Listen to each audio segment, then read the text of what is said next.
Olá, a Coreia do Norte já ameaçou reduzir os Estados Unidos a cinzas, os norte-americanos a destruir totalmente os inimigos. As ameaças mútuas, as trocas de insultos entre Donald Trump e Kim Jong-un e as ações militares de lado a lado põem o mundo em perigo. Analistas alertam que a tensão elevada pode fazer com que até mesmo um simples incidente leve à guerra. É sobre esse pavio aceso que o Diálogo Brasil fala hoje.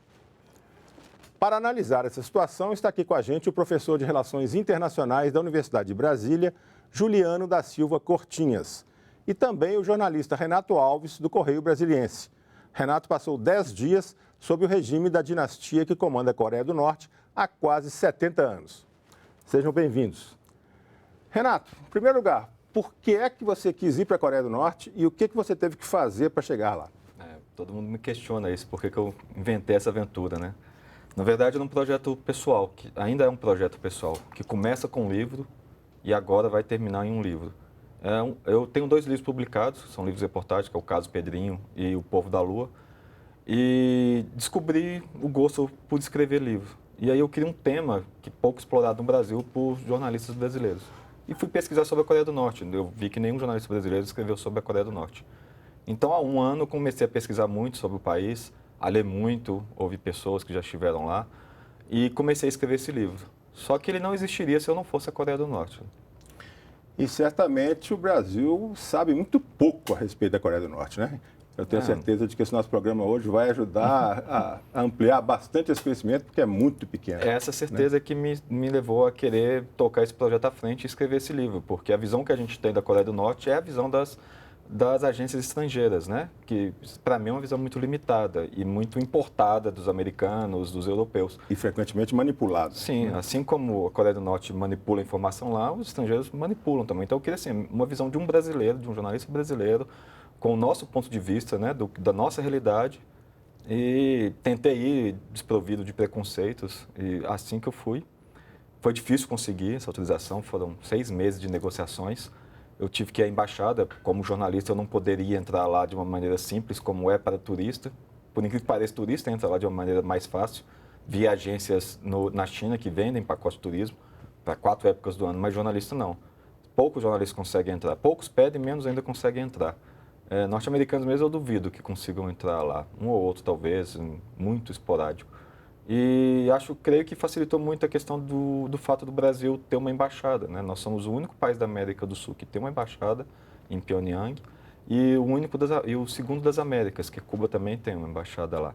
Então me deixaram claro isso nas entrevistas que eu fiz, que o Brasil era um país amigo e que isso ajudaria o fato de uma possível autorização. Mas para você ter uma ideia, eu só recebi um visto, que é um pedaço de papel, não é? Na verdade ele não vem carimbado no passaporte, no dia que eu embarquei para os Estados Unidos, que era meu voo de ida para a China, por onde eu entraria, que foi no dia 29 de agosto. No dia 29 de manhã me deram o visto, de 29 à noite eu embarquei.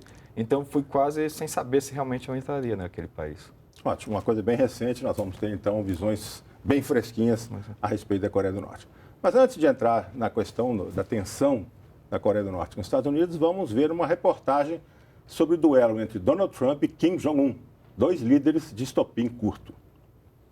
A Assembleia Geral das Nações Unidas foi usada pelo presidente dos Estados Unidos, Donald Trump, menos de 2 semanas atrás, como palco para ele anunciar que seu país vai destruir totalmente a Coreia do Norte. Em abril, 5 meses antes, portanto, a imprensa oficial do regime de Kim Jong-un já havia feito alerta de ataque preventivo superpoderoso à potência norte-americana. A ameaça de Pyongyang foi reforçada com a exibição de um vídeo com a simulação do ataque. À época, Washington reagiu com a mobilização de mais de 100 aviões de combate e de um porta-aviões na Ásia. Crescem as intimidações e as trocas de insultos de lado a lado. Cresce também a pressão da comunidade internacional e da própria ONU contra o regime de Kim Jong-un. Mas a crise não impede a Coreia do Norte de levar adiante seus programas nuclear e de mísseis. No fim de agosto, o país disparou um míssil que sobrevoou uma ilha japonesa antes de cair no Oceano Pacífico. O foguete fez disparar o sistema de alertas antimísseis do Japão. No começo do mês passado, o país fez seu 6º teste. Os Estados Unidos mandaram bombardeiros e jatos de combate até as proximidades da fronteira da Coreia do Norte, no limite do espaço aéreo internacional. Ainda que tudo não passe de bravata e encenação, um erro poderia provocar uma tragédia e servir de pretexto para a explosão do conflito. O risco de guerra é iminente. Bom, vamos lembrar aí que já houve 2 mísseis passando por cima do Japão e que esse 6º teste mencionado na reportagem é de um artefato possivelmente termonuclear. Calcula-se que tem uma potência de 100 a 370 quilotons. Se for só 100, já é 6 vezes maior do que a bomba jogada sobre Hiroshima na Segunda Guerra Mundial. Então, realmente, estamos falando de coisas muito poderosas. Juliano, a pergunta que não quer calar. O que a Coreia do Norte quer? Primeiramente, obrigado pelo convite, é um prazer estar aqui com vocês. Olha, a questão do armamento nuclear, né, coreano tem relação tanto com a política internacional, né, uma forma de eles imporem a sua vontade, de eles demonstrarem poder e fazerem exigências em negociações internacionais, né? É importante a gente lembrar que muito do que há no país vem de auxílios internacionais, vem de assistência humanitária, vem sendo cortado ao longo dos anos. É importante a gente também mencionar que a Coreia foi colocada ainda pelo George W. Bush como um país do eixo do mal, né? Então ela vem sendo pressionada por outros países, né, por instituições como a ONU, a União Europeia, ao longo dos últimos anos, das últimas décadas, e é uma forma então de ela se colocar. Olha, eu não sou um país que estou brincando, né? Eu sou um país que tem uma tecnologia importante e que se eu for ameaçado, se acirrarem o discurso para o meu lado, eu tenho como reagir, né? Então é uma forma de ela colocar pressão, colocar um padrão de força, né, com o qual se tem que ter muito cuidado, né? O armamento nuclear, desde a sua concepção, né, desde o seu primeiro disparo, em 1945, ele mudou a forma como se opera a questão militar nas relações internacionais. Não é à toa que, desde então, nunca mais houve conflito entre potências nuclearizadas, né? Porque ela tem uma capacidade de dissuasão, ou seja, de contenção enorme. Além disso, há uma questão doméstica muito importante, né? O regime do Kim Jong-un não sobrevive sem as Forças Armadas. Então, é uma forma de ele agradar aos militares e de ele demonstrar força diante dos militares. É importante a gente lembrar também que na última década houve um processo de substituição, né, do seu pai pelo Kim Jong-un, ou melhor dizendo, do Kim Jong-un, né, substituindo o seu pai. E ele precisava, então, demonstrar força interna para bancar o regime. E isso ele vem fazendo com bastante eficácia, parece, né? Porque ele parece ter conseguido estabilizar o seu regime internamente falando. Agora, tem uma questão também que desde o final da Guerra da Coreia, em 1953, ele não foi assinado um tratado de paz, quer dizer, teoricamente a guerra continua. Desde então, a Coreia do Norte tem essa mentalidade de cerco, de estar acuada, pode sofrer um ataque militar, ataque nuclear dos Estados Unidos. E isso, Renato, tem a ver com algo que você escreveu nas suas reportagens, que foi o processo de educação das crianças. Você disse que em todos os ambientes públicos para crianças tem imagens bélicas de armas. Conta pra gente como é que é isso. Eu visitei berçário, visitei orfanato, creche, escola primária, escola secundária. Em todas tem o mesmo tipo de decoração.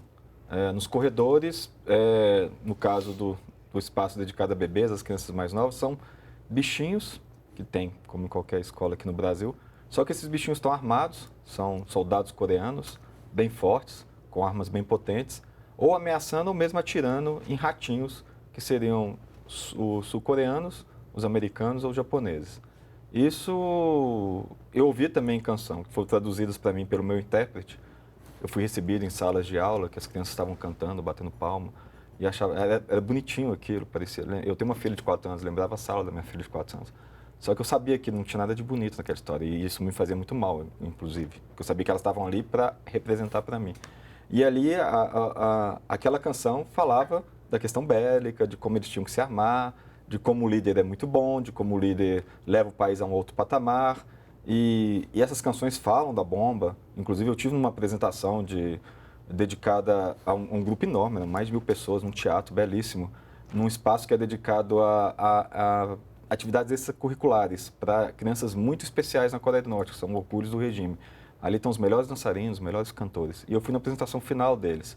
E enquanto tinha criança patinando, tocando violino, com a voz bem doce, havia bombas explodindo atrás, lançamento dos mísseis, desfiles militares. E o meu intérprete aqui, de vez em quando, no meu ouvido, ele traduzia alguma parte, não. E sempre era isso, o tema das músicas, todas as canções eram temas bélicos, do poderio militar deles. Então você vê a doutrinação claramente deles a partir da creche, não é que é do pré-primário. Quando a criança vai para a creche, ela convive já com esse medo e com esse ódio. E você falou que elas ficam em creche dos 2 aos 14 anos, é isso? No interior do país, sobre o que eu li, as crianças aos 2 anos elas são obrigadas a ir para a creche e passam 14 horas por dia sendo educadas pelo Estado. Ou seja, quem educa é o Estado, não é o pai nem a mãe. Então ali ela vai ser claramente doutrinada pelo Estado. Na capital, se a família... Na capital, em Pyongyang, vive a elite, né? Então ali ela pode ir aos 6 anos, 5 anos, dependendo da família. Mas eu fui à fazenda modelo, fui uma cooperativa modelo de produção agrícola. E então, para os camponeses, tinha uma crechezinha para os filhos deles. E ali vi uma creche modelo, creche linda, não temos nada igual em Brasília. Tinha toda a estrutura, eu cheguei lá, tinha os professores cantando, tocando piano, e as crianças cantando. E eu vi bebê, tinha bebê ali de 4, 5, 6 meses. Então o Estado já abriga essas crianças e colocam elas nesse recinto, que é um recinto totalmente controlado pelo regime. E ali eles já aprendem desde cedo a idolatrar os líderes, porque tem imagem dos líderes em todas as salas. E, para ter uma ideia, o avô do Kim Jong-un é chamado pelas crianças desde cedo, ele é chamado de vovô, querido vovô. É assim, e as crianças devem chamar assim, eles aprendem assim, para depois vai a outro patamar, é chamado de supremo líder, líder eterno. Mas isso faz parte da educação. O fundador do Estado da Coreia do Norte. Ele é o querido vovô para as crianças norte-coreanas. Não há nenhuma menção à família. Para eles é o Estado. Isso eu vi em vários ambientes escolares, em creche. Não há menção, não existe a figura do pai, da mãe, da família. Quem provém tudo de bom ali é o Estado. E o Estado, nesse caso, não é um partido, são os líderes. Foi o vovô, depois do vovô foi o filho do vovô, que é o pai do Kim Jong-un, e agora o Kim Jong-un, que é tido como querido líder. Então há imagens do Kim Jong-un abraçando criancinhas em creches. Isso tem em todo lugar em Pyongyang. Você escreveu também, eu queria salientar que nós mostramos algumas imagens feitas pelo próprio Renato lá durante a viagem, então é muito interessante as crianças, a creche e tal. Enquanto você estava falando, a gente estava mostrando. Você falou também, escreveu sobre uma visão da Guerra da Coreia, que seria a visão que é ensinada para as crianças e para o público em geral. Como é que é isso? Então, lá eu tive no maior museu deles, que é o Museu da Guerra, que na verdade chama, se eu não me engano, o nome é um nome enorme, que é o Museu da Grande e Vitoriosa Guerra da Libertação, que é como eles chamam a Guerra da Coreia, eles não chamam de Guerra da Coreia. E é um museu moderno, cheio de tecnologia, só que ele dá uma visão completamente distorcida da realidade. A começar do início da guerra. As crianças aprendem na escola, e ali nesse museu é retratado isso, de que quem começou a Guerra da Coreia foi os Estados Unidos, num imenso bombardeio pelo país inteiro, que arrasou cidades e cidades, matando crianças, matando mulheres. E dessa forma, diante desse cenário, o grande líder, que é o avô do Kim Jong-un, reagiu, conseguiu unir a população e fez todo mundo pegar em armas bravamente. E ele, no ato heróico, foi para todos os frontes de batalha, ele era onipresente. Ele é até hoje, né, para a população, ele nunca morreu, ele é o eterno presidente. Eu visitei o corpo dele, eu vi o corpo dele lá, fui embalsamado, embalsamado, né? As pessoas... Tanto ele quanto o Kim Jong-il. O filho dele, Kim Jong-il. E assim, ensinam isso, que o que aconteceu foi uma reação ao ataque americano. Na verdade, é verdade que os americanos destruíram Pyongyang, destruíram a Coreia do Norte, mas isso foi, ao contrário, foi uma resposta ao fato do avô do Kim Jong-un ter decidido, com apoio dos Estados Unidos e da China, invadir a Coreia do Sul logo depois da Segunda Guerra Mundial, em 1950. E isso é mantido até hoje na cabeça das pessoas também pelo fato de, na política interna, tem aquela coisa, para eles lá eles nem chamam de Coreia do Norte, não existe uma Coreia do Norte. Você tem que chamar o país de Coreia. Ou é Coreia, ou é a sigla do país inteiro, RDPK. E para eles, um dia, aquela Coreia toda que existia vai ser reunificada e vai ser controlada pelo regime da dinastia Kim. Para eles, o coreano que mora no Sul continua sendo um coreano como o coreano do Norte. Só que ele está sob domínio de um outro regime que tem o apoio do governo imperialista norte-americano. Mas para eles é questão de tempo de que o país vai ser reunificado, como quis lá o grande líder, o primeiro grande líder, sim, 60 anos atrás, nessa guerra das Coreias. E para o brasileiro entender o trauma que vem dessa guerra da Coreia, que para a gente parece uma coisa completamente distante, mas é bom lembrar que foram quase 4 milhões de mortes, né? Foi uma coisa muito violenta e que terminou mais ou menos num empate, né? Sim. Tiveram que fazer um armistício, dividir a Península Coreana no meio. Um paralelo 38. Porque nenhum dos dois lados conseguiu se impor o suficiente. Isso, né? Muito em função da entrada da China no conflito, né? Porque, na verdade, a Coreia do Norte ia perder a batalha. Ela não tinha um exército muito forte. E a China, da Guerra Fria, vendo aquilo, deu todo o suporte. Só que até isso é omitido no Museu da Guerra e em toda a educação norte-coreana. Para eles, houve uma vitória. A Coreia do Norte venceu a guerra. Não há armistício. Não há armistício. Não, eles venceram e isso é indiscutível. Eles venceram e humilharam os Estados Unidos. Isso é o que se aprende lá e é o que se mostra no museu. Ok, voltando mais para o dia de hoje, Juliano, a Rússia e a China têm uma proposta que parece bem sensata, que seria a Coreia do Norte cessar o seu programa de mísseis e programa nuclear e os Estados Unidos pararem de fazer exercícios militares com a Coreia do Sul. Por que os Estados Unidos não aceitam essa proposta? Só voltando um pouquinho à questão anterior, e já faço uma ponte com essa, é importante a gente também mencionar que vender uma imagem positiva do país é feito também no mundo ocidental, né? E a questão de criar um inimigo externo, ela constrói coesão nos países, né? Em 2003, por exemplo, o Iraque não tinha condições de ameaçar efetivamente a existência dos Estados Unidos no mundo. Né? Mas foi assim que se vendeu, a imagem de um novo inimigo, né? Que os Estados Unidos viam os comunistas, depois exatamente. O islâmico, aí vai ter que arrumar um inimigo a ideia lá nos Estados Unidos que eles chamam de rally around the flag, né? Ou seja, uma corrida em torno da bandeira. Então, quando o país está passando por momentos difíceis internamente, se cria um inimigo, se volta a política externa para aquele inimigo e aí se cria uma coesão nacional em torno daquilo e isso facilita, né? Inclusive para o presidente passar decisões no Congresso e tudo mais. Então, claro, eu não estou querendo comparar os Estados Unidos com a Coreia do Norte, né? Lá as pessoas são doutrinadas e nos Estados Unidos a gente tem condições de discutir se aquilo é verdade ou não, mas é uma prática que também se utiliza, né? De forma muito diferente, uma outra circunstância, uma outra perspectiva, mas em diversos países do mundo. Voltando à questão, né, da proposta chinesa e russa, primeiro os Estados Unidos não têm certeza de que a Coreia do Norte vai realmente se desarmar, né? Então, o que eles alegam é que a proposta da China e da Rússia não tem total respaldo do regime do Kim Jong-un. Então, eles desconfiam da real condição de China e Rússia garantirem a desnuclearização da Coreia. E segundo, porque o Trump também vem utilizando essa ameaça norte-coreana como uma forma de criar um certo apoio ao seu regime, né? Uma das motivações do eleitor do Trump foi justamente ter um presidente que vai impor os Estados Unidos ao mundo, vai impor o interesse americano.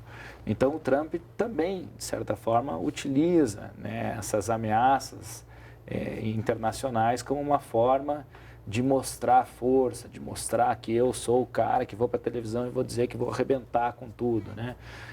Porque se alguém não acredita no poderio americano, eu vou mostrar que eu sou forte, né? Então, um dos lemas de campanha dele era Make America Great Again, né? Então, faça os Estados Unidos fortes de novo. Então, é isso que ele tá jogando, né?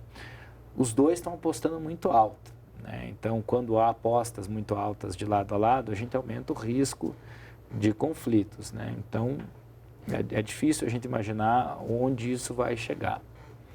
Ok, nós vamos retomar esse assunto, mas agora vamos para um pequeno intervalo.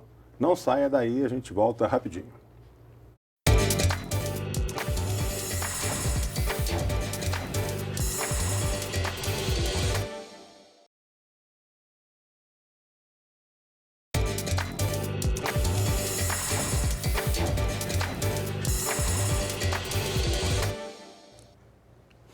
Nossa conversa sobre o risco de guerra entre os Estados Unidos e Coreia do Norte está de volta.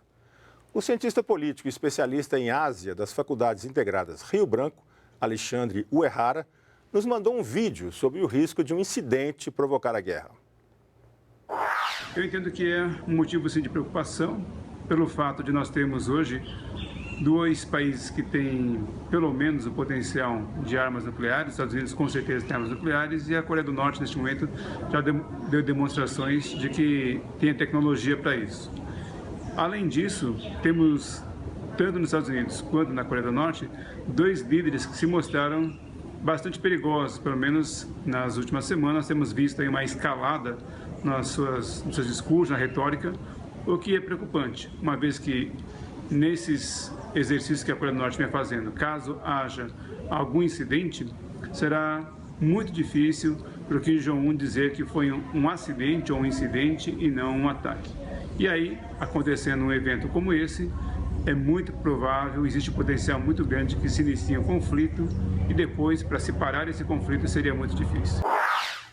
Juliano, sua avaliação. Estamos aí correndo um risco mesmo ou tem muito blá blá blá para impressionar a plateia?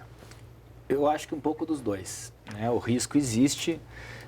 Quando a gente está falando de 2 países nuclearizados que estão se ameaçando publicamente, esse risco é elevado. E eu acho que tem uma terceira questão aí que potencializa, né, esse risco, que é a questão Donald Trump, né?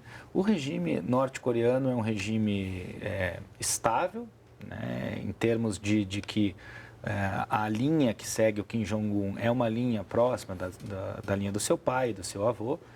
É um regime, né, como a gente estava conversando no primeiro bloco, que doutrina a sua população e precisa da existência desse inimigo externo para se impor sobre a população e para realmente manter o controle, né, do Estado sobre todas as pessoas que lá vivem, sobre os militares principalmente. Mas a questão Trump é o diferente, né? O Trump ele não segue uma linha que a gente possa considerar como previsível.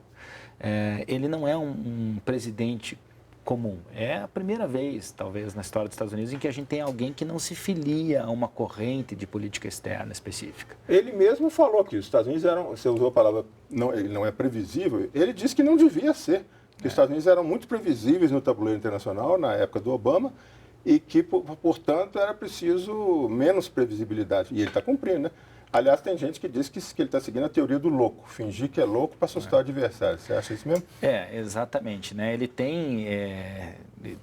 é um presidente que governa muito pelo Twitter, né? Então ele dá tweets dizendo que vai arrebentar todo mundo, que vai acabar com todo mundo, destruição total dos inimigos. Essa retórica, ela pode realmente acirrar, né, a disputa. O que para mim ainda mantém a estabilidade, eu acho que vai manter, assim, se eu apostasse minhas fichas, eu não apostaria num confronto nuclear entre eles, a China, principalmente, e um pouco a Coreia do Sul, Japão e Rússia, né, como atores aí secundários. É importante a gente lembrar que a Coreia do Norte está na fronteira da China. Se houver um ataque nuclear à Coreia do Norte, certamente nuvens, né, de radiação vão à Coreia do Sul, vai afetar a população sul-coreana, vão ao Japão, podem ir à China também, e ninguém naquela região quer isso, né? E um ataque só teria efetividade total se destruísse todos os artefatos de uma vez só norte-coreanos. O que é muito difícil de acontecer, porque ninguém sabe exatamente onde estão todos esses artefatos. Por quê? Porque é a única forma de garantir que não vai haver resposta. Imaginem se a Coreia do Norte conseguir lançar um artefato nuclear, não precisa nem ser muito longe, mas em Seul, na Coreia do Sul, ou em Tóquio, no Japão, por exemplo, né? Isso significaria uma mudança de padrão no sistema internacional profunda. Mas não precisa nem ser nuclear, né? Porque tem uma barragem de artilharia convencional colocada na fronteira e Seul está a apenas 56 quilômetros da fronteira. Sim. Quer dizer, artilharia convencional já causa um estrago enorme. Exatamente. Né? Então, o risco, o custo, né, de um ataque à Coreia do Norte é muito elevado, tanto para os Estados Unidos quanto para os seus aliados. Os Estados Unidos não vão arriscar seu bom relacionamento com a China, que é o seu principal mercado internacional, né? Então, hoje, apesar do aumento da retórica e chegando, né, finalmente à resposta, eu imagino que não haverá conflito por esses fatores de minimização do risco, mas não se pode dizer com certeza, olha, o conflito não acontece. Há o risco, e ele é um risco, para os padrões históricos das relações internacionais, um risco elevado. Então, a gente está vivendo num momento de risco mais elevado do que normalmente se tem. Eu queria lembrar uma coisa aqui que é interessante, que a Coreia do Norte ameaçou derrubar aviões norte-americanos, mesmo que não estejam sob seu território, dizendo que já que houve declaração de guerra, ela tem o direito a fazer isso. Mas pouca gente lembra que isso já aconteceu, né? Em 1969, a Coreia do Norte derrubou um bombardeiro norte-americano, matou 31 pessoas, e os Estados Unidos ficaram 2 meses e meio discutindo o que fazer. Né? Richard Nixon, o secretário de Estado Henry Kissinger e o alto comando das Forças Armadas discutiram e chegaram à conclusão de que era melhor não fazer nada, porque exatamente pelos riscos. E olha que naquela época não tinha bomba nuclear, né? Hoje é pior ainda. O que você acha, Renato? Como é que você vê essa possibilidade? A possibilidade de um ataque nuclear no momento, eu acho que parte muito mais dos Estados Unidos, das reações dos Estados Unidos. A Coreia do Norte não vai apertar um botão ali e só lançar uma bomba se não houver uma ameaça ou se ela for atacada. Eu acho difícil. Até porque tudo que eu li nesse 1 ano que eu estou fazendo de pesquisa, a definição melhor que eu já tenho dos dois lados da história é de que se tem alguém racional, se tem alguém metódico, é o Kim Jong-un. Tudo que ele pensa muito. Tudo ali, até as datas dos lançamentos, dos testes, são muito pensados. Eu acho que a minha ida para lá foi muito pensada. Eu nunca vou saber o porquê que eles me autorizaram a minha entrada naquele país, porque eu era o único jornalista ocidental naquele país, naquele dia, que coincidiu com o teste nuclear da bomba H. Mas eu creio que tem alguma coisa muito pensada ali para eu estar ali naquela data. Então, assim, ele sabe que se ele lançar e começar uma guerra, ele vai perder essa guerra e vai perder a dinastia dele, acabou o controle. Tudo que ele quer é manter a dinastia, manter o poder. Agora, já o Trump, não. O Trump é muito instável. Se ele ficar amanhecer um dia nervoso, com raiva, hoje eu vou jogar uma bomba, ele faz isso. A gente vê, ele é assim, o humor dele altera muito.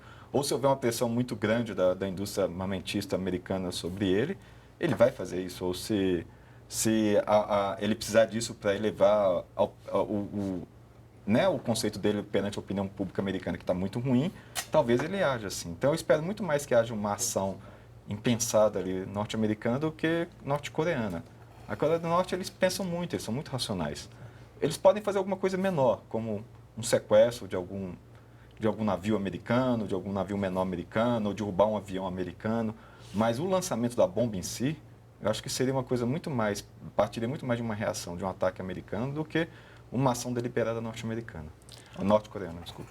Ok. Segundo o estudioso da política externa dos Estados Unidos, Creomar Souza, que é professor de Relações Internacionais da Universidade Católica de Brasília, Donald Trump usa o confronto para desviar a atenção das dificuldades que enfrenta para cumprir a agenda de campanha. Entendemos o seguinte, basicamente há 2 elementos envolvidos aí. O primeiro, sim, a necessidade de resolver a crise entre Pyongyang e o resto do sistema internacional.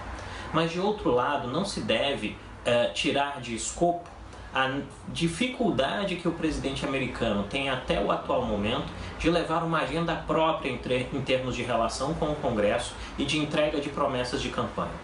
Este segundo fator, em algum sentido, pode ser destacado como um dos principais elementos que fez com que Trump, em busca de um elemento de diversionismo externo, tenha direcionado toda a agressividade da sua narrativa para a Coreia do Norte, aproveitando-se, obviamente, do fato de que o regime de Pyongyang descumpre uma regra internacional e atua, de determinado sentido, como uma espécie de pária dentro do sistema, buscando, através da ameaça e de outros pré-requisitos de força, conseguir o respeito de outros entes internacionais. Então, Júlia, o professor Creomar está dizendo aquilo que você já disse antes, né? O fator diversionista para fugir dos fracassos de política interna do Trump, ele usa a Coreia do Norte como elemento. Agora, a gente tem visto sinais contraditórios, né? Esses dias, agora, o secretário Rex Tillerson disse que tem canais abertos com Pyongyang, sugerindo que eles estão tentando negociar. Aí vem o Trump e diz, Tillerson, é perda de tempo conversar com a Coreia do Norte, nós temos que fazer o que precisa ser feito. Como é que você... É só jogo de cena isso ou não? Eu concordo tanto com o Renato, né, quanto com o professor Creomar, no sentido de que a situação é séria, né? O Renato falou muito bem que se houver a possibilidade, se a gente imaginar a possibilidade real de uma guerra, provavelmente ela parte dos Estados Unidos e não da Coreia. Concordo que o regime coreano é um regime racional, que calcula muito bem os possíveis custos. Não tem aquele negócio de doido que os brasileiros falam assim, esse cara é doido, ditador doido. Não é bem assim. Não existe é bem muito, assim. Existe muito um folclore, né, criado em torno dele, da imagem dele. Realmente, ele tem coisas absurdas, histórias absurdas que são verídicas, que do nosso ponto de vista ocidental é coisa de maluco mesmo. Mas na política interna dele e para manter o poder dele, ele não age como um louco. Ele não é um louco. Se ele fosse um louco, meramente um louco, ele não manteria aquela nação lá de milhões de pessoas na mão. Ele tem a nação toda na mão, ele tem a população na mão. Exatamente. Como é que ele controlaria os generais dele se ele fosse um louco? Se ele fosse um louco, as pessoas não respeitariam ele. Eu só faço um adendo, né, quanto à questão do Trump.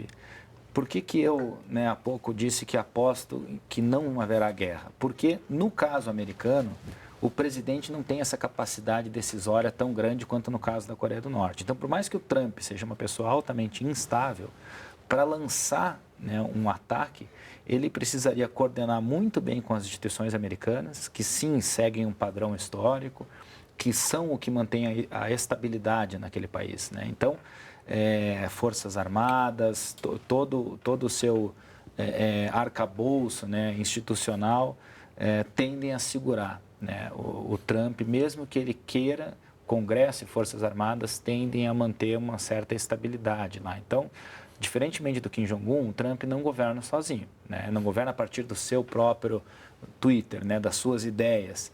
Ele tem que manter um padrão institucional e isso é o que nos Estados Unidos me parece assegurar uma certa estabilidade, né, já que a gente tem um presidente instável, como a gente colocou há pouco.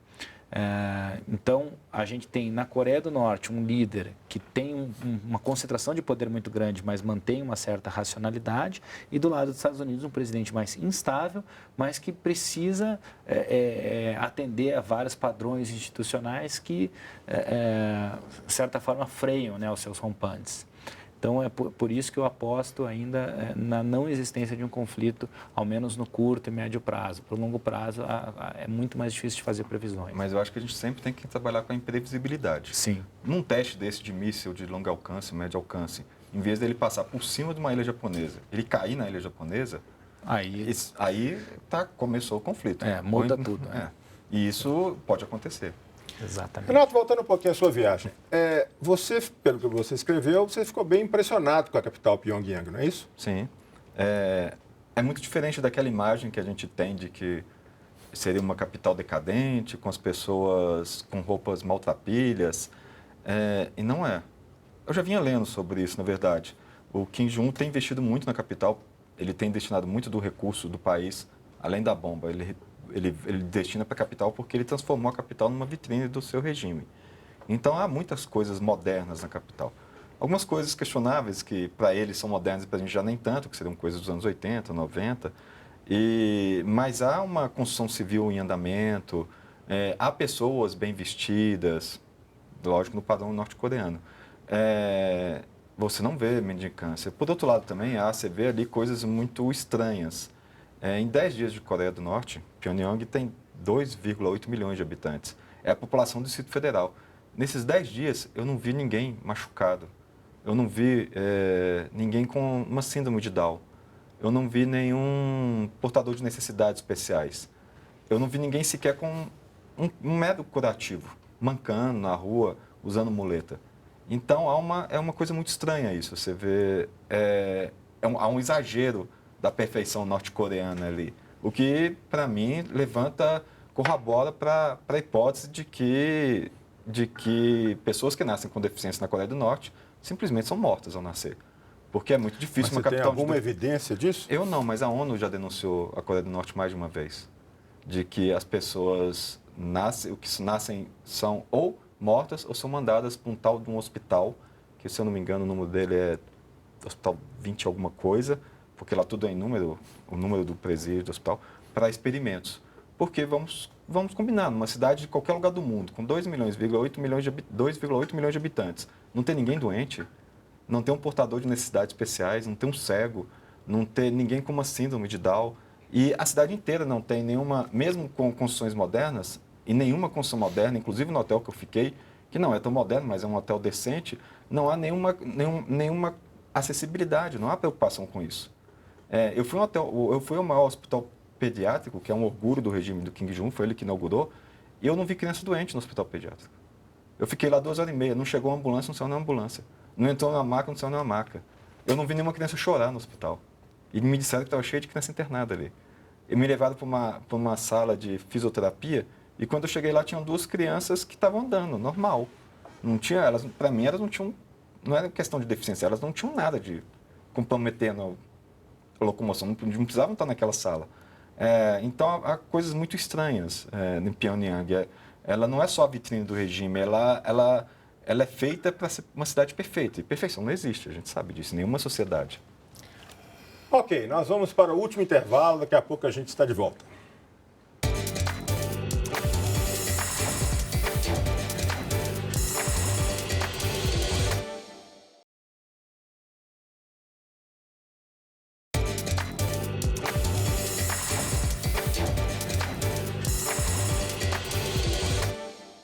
Estamos falando hoje sobre as tensões entre Estados Unidos e Coreia do Norte e o risco de uma guerra.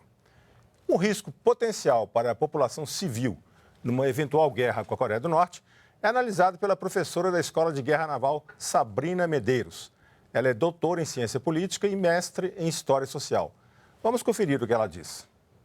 Essa crise envolve tanto elementos tradicionais de guerra, como a mobilização de meios, como navios destroyers em direção aos mares próximos à Coreia do Norte, a mobilização de sistemas antimísseis no território sul-coreano, o aprimoramento do sistema de defesa do Japão. Então, envolve essa mobilização que naturalmente aumenta e faz aumentar as tensões entre esses atores e a Coreia do Norte. Então, embora não se tenha certeza do grau de evolução desse tipo de armamento, embora se saiba que os meios militares norte-coreanos sofrem uma série de limitações desde o fim da Guerra Fria, se sabe que a proporção dessa guerra pode ser muito ruim para todos os atores envolvidos, inclusive, em especial, do ponto de vista humanitário, porque, apesar de uma guerra bem tradicional, essa guerra, se ela acontecesse, atingiria notadamente as populações civis. Juliana, muito se fala do programa ou dos programas nuclear e de mísseis da Coreia do Norte. Mas há vários outros programas de destruição em massa que eles podem possuir. Nós estamos falando de armas biológicas, estamos falando de armas químicas e estamos falando daquele negócio de impulsos eletromagnéticos. Você explodir uma bomba na atmosfera e aquilo atingir todo o sistema de comunicação de um país, né, e causar danos à população também. O que você sabe sobre esses programas? Porque a Coreia do Norte assinou o tratado que proíbe armas biológicas, mas químicas não. E tudo isso pode ser usado numa retaliação, né, a um eventual ataque.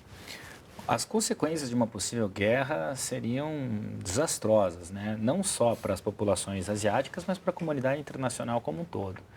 É importante a gente lembrar que desde 1945 a gente não tem guerras entre grandes potências.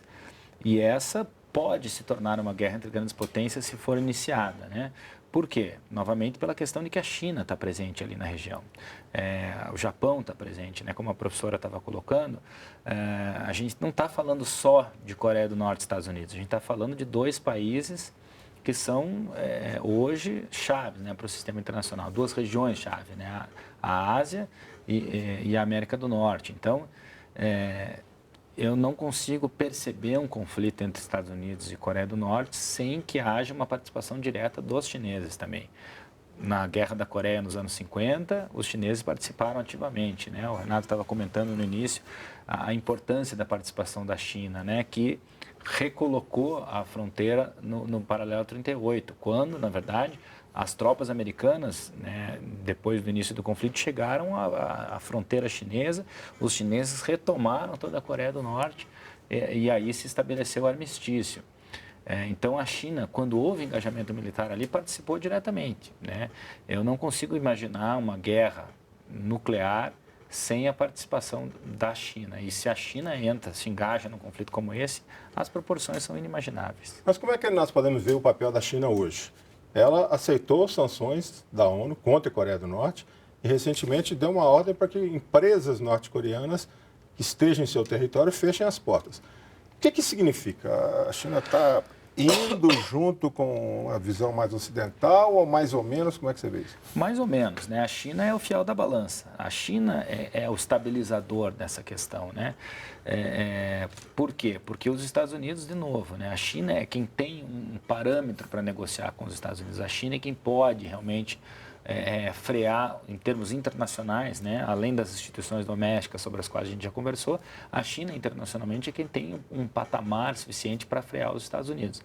E pela sua proximidade com a Coreia do Norte, ela é um negociador ideal para se resolver essa questão, né? Porque a China tem hoje, sendo um importante fornecedor de produtos para a Coreia do Norte e para os Estados Unidos, a China é quem tem o padrão, o patamar, vamos dizer assim, suficiente para se colocar como negociador da questão.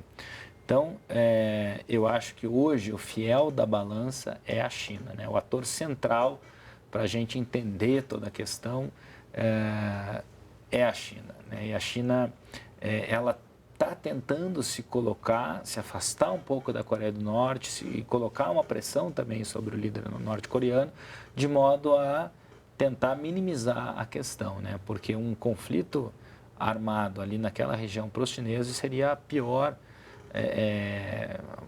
o pior cenário possível. Na verdade, para todos, né? Eu não consigo imaginar o tamanho do prejuízo que a gente teria se houvesse realmente esse confronto. É algo que a gente pode aí estar falando do desencadear de uma nova guerra mundial com a tecnologia militar que se tem hoje. É uma guerra para destruir boa parte do planeta.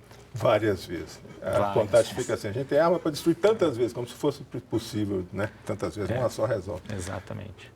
Renato, a gente tem uma imagem aqui no Brasil, mais uma das imagens equivocadas, de que a economia da Coreia do Norte é toda stalinista, o Estado controlando tudo, quando eu estava vendo uns dados recentes de que o PIB norte-coreano, quase metade dele já vem do setor privado. Ou seja, há uma tentativa do Kim Jong-un, isso eu vou me relatar aqui uma matéria de um analista da agência Bloomberg, que é capitalista, insuspeita, dizendo que o Kim Jong-un gostaria de seguir os exemplos da Coreia do Sul, quando ela se tornou uma potência, e do Deng Xiaoping, que foi o líder que abriu economicamente a China, transformou na potência de hoje, mas todos os dois manteram um controle político grande, que seria o modelo para o Kim Jong-un, caso ele permaneça. O que você viu em termos de... Então, desse nessa coisa da modernidade Pyongyang, visivelmente você vê que há um cenário mudando ali naquele país, que alguma coisa está acontecendo naquele país. Ao mesmo tempo que você vê muita Mercedes dos anos 60, 70, inclusive foi uma dessas que me guiou durante os 10 dias que eu tive lá, aquelas Mercedes do período soviético, muito bem cuidadas, aliás, você vê carros dos anos 2017 lá, Polo, Audi, Mercedes. De onde está vindo esse dinheiro e de onde estão vindo esses carros? De algum lugar, de algum meio, e a Coreia do Norte está pagando por isso. Ao mesmo tempo, há uma imagem de que as pessoas falam que os supermercados da Coreia do Norte são fakes, só para os estrangeiros verem. eu dei investidas, eu andei 2 dias na rua, pedi para os guias andarem comigo e surpreendentemente eles deixaram eu andar pelas ruas de Pyongyang a pé, fui andando com eles com câmera na mão e a gente foi entrando em alguns mercadinhos e cheguei lá, estava funcionando, as pessoas estavam comprando, elas estavam consumindo coisas consideradas supérfluas para um regime comunista, como por exemplo chocolate, roupas de marca, ou seja, tem uma elite ali em formação. E essas pessoas estão ganhando dinheiro fazendo negócio ali naquele país. Acho que um exemplo muito claro. Desde 2008 eles têm celulares. As pessoas acham que... Muita gente acha que lá não existe telefone celular. Tem. Não tem internet, não tem Wi-Fi. Mas eles têm celulares. Existe uma rede de celular controlada por uma empresa estrangeira, uma rede 3G, e que em Pyongyang todo mundo se fala. Todo mundo ali está fazendo foto, está mandando mensagem de texto. O que eu não vi foi selfie. Não vi ninguém fazendo selfie. Não sei se é proibido pelo regime ou se alguém ainda não deu a ideia e eles não viram nenhum estrangeiro fazendo e copiaram. Mas há essa comunicação, é uma modernidade. Existe uma rede de intranet, que é controlada pelo Estado, mas há computadores em vários lugares. Eu fui em várias escolas, não só aquelas modelos, mas eu vi em vários ambientes, eu vi computadores modernos. Então, há uma evolução daquilo que a gente ouvia falar da Coreia 10, 15 anos atrás. Então, você vê uma transformação, você vê uma indústria ali, tem alguma coisa acontecendo naquele país. Eu não sou um especialista, eu não tenho acesso aos números, mas eu já li a respeito de que a economia norte-coreana, surpreendentemente, vem crescendo o PIB norte-coreano. Cresceu 3,9% em 2016. Isso se a gente pensar no Brasil, por exemplo, é uma coisa extraordinária. Sim. Dizem que está no nível de Ruanda, ou seja, é um país pobre, mas é um exemplo de crescimento na África. Claro. Ruanda. Na Coreia do Norte está mais ou menos por ali. E dizem que por causa disso mesmo é que as sanções não estão fazendo muito efeito, porque a economia ainda está crescendo, ainda tem um espaço para crescer. Eu vou dar um exemplo de consumo. No hotel que eu fico, que não é só para estrangeiro, ficavam hospedados norte-coreanos lá. Então, assim, do mesmo jeito que eu consumia chocolate ali, eu comprava hambúrguer, sim, tinha hambúrguer dentro do... Me vendia um hambúrguer. A carne, não sei que gosto, não sei explicar se aquilo era hambúrguer mesmo, mas tinha um pão ali, uma carne, um formato que parecia ser um hambúrguer. Eles também consumiam, então o mesmo dólar que eu pagava, a mesma quantidade de dólar, eles também pagavam. Eu bebi na Coreia do Norte a Coca-Cola mais barata da minha vida, em hotel do mundo que eu já frequentei, custava $1. Eu fiz questão de olhar os rótulos, tudo que eu consumia eu fazia questão de olhar o rótulo, era made in Malásia. Eu não sei como entrou, deve ter entrado pela China, mas há um mercado, as pessoas estão consumindo, porque eu vi norte-coreano consumindo a mesma Coca-Cola que eu estava consumindo, e tomando cerveja, assim, lá pode tomar cerveja, e as pessoas fumam, compram cigarros importados. É lógico que isso é muito restrito ainda, uma elite, muito, muito, muito restrito a essa elite, que é muito pequena ainda, mas você vê que há sinais de consumo muito forte na Coreia do Norte, coisas que são impensáveis pela propaganda que a gente vê, que a gente recebe aqui do mundo ocidental. A gente recebe informações muito distorcidas. Bom, para não ficar devendo informação, o dirigente da Coreia do Sul é Park Chung-hee. Qual a posição do Brasil nesse contexto? Quem fala a respeito é a pesquisadora da Península Coreana da Escola de Guerra Naval, Marcele Torres. Vamos ver o vídeo. Dentro dessa guerra de palavras, essa retórica de ataques entre Estados Unidos e Coreia do Norte, o Brasil chegou a ser mencionado pelos Estados Unidos. Então, durante a visita do vice-presidente dos Estados Unidos, Mike Pence, ele pediu que Brasil, México, Peru e Chile encerrassem os seus laços diplomáticos e econômicos com a Coreia do Norte. E aí fica a questão, o Brasil poderia ter voz na questão coreana? É compreensível que setores da opinião pública brasileira apoiem o fim das relações diplomáticas do Brasil com a Coreia do Norte, mas é uma questão que requer prudência e atenção. Os argumentos são geralmente pautados na balança comercial e não consideram oportunidades políticas e econômicas. O Brasil deveria manter a sua embaixada na Coreia do Norte, bem como seus representantes aqui, mas precisa repensar o uso da sua embaixada na Coreia do Norte e se envolver ativa e criativamente no processo de paz, reconciliação e desenvolvimento entre as Coreias. O Brasil, também como integrante do BRICS, deve ter o seu olhar para a Ásia e lidar com a questão coreana é um fator de grande potencial para nós. O que você acha dessa declaração, Juliano? Concordo com a professora, né? O Brasil é um dos poucos países do mundo que mantém uma embaixada lá. Acho isso bastante importante, a gente ter esse diálogo aberto. Por meio de uma embaixada, a gente consegue uma aproximação com a Coreia do Norte, a gente tem condições de levar um pouco dos interesses, né, de países relevantes como os próprios Estados Unidos, se eles estivessem dispostos a usar, né, o canal de diálogo aberto pelo Brasil, mas acredito que eles tenham os deles. Mas a gente consegue informações privilegiadas e consegue, né, ter uma noção, uma condição de influenciar a questão. O grande problema é que a gente não está preocupado com a Coreia do Norte, né? A gente está preocupado com arrumar a nossa própria casa hoje. Então, a política externa para o Brasil, de modo geral, tem sido algo muito distante da agenda política, né? Então, a gente, apesar de manter esse investimento, ter esse potencial, essa potencial influência na questão, a gente não vem se preocupando com isso, não traça uma estratégia a respeito. Então, me parece que hoje em dia é algo que está sendo subutilizado, mas que poderia ser um potencial interessante, né? Renato, nós temos 1 minuto para terminar. E algo que você escreveu me chamou a atenção, vamos abordar o lado mais frívolo da questão. Você disse que há uma determinação do governo norte-coreano sobre os cortes de cabelo das pessoas, sobre os modelos, e que o corte peculiar do Kim Jong-un é proibido para a população. Como é que é isso? Então, como tudo na Coreia do Norte, o Estado dita também a moda. Eles controlam as vestimentas de homens e mulheres e os cortes de cabelo. Se você for um salão, vai ter lá um quadro com 14 ou, não sei, 16 cortes de cabelo para homem e para mulher. Tem lá a foto das pessoas, os modelos. Eu fui levado a um salão deles, pedi para ir. E ainda me sugeriram, perguntar se eu queria algum daqueles cortes, eu agradeci, falei que não. E o do Kim Jong não estava lá. E eu perguntei o porquê não, eles me disseram que é exclusivo do líder.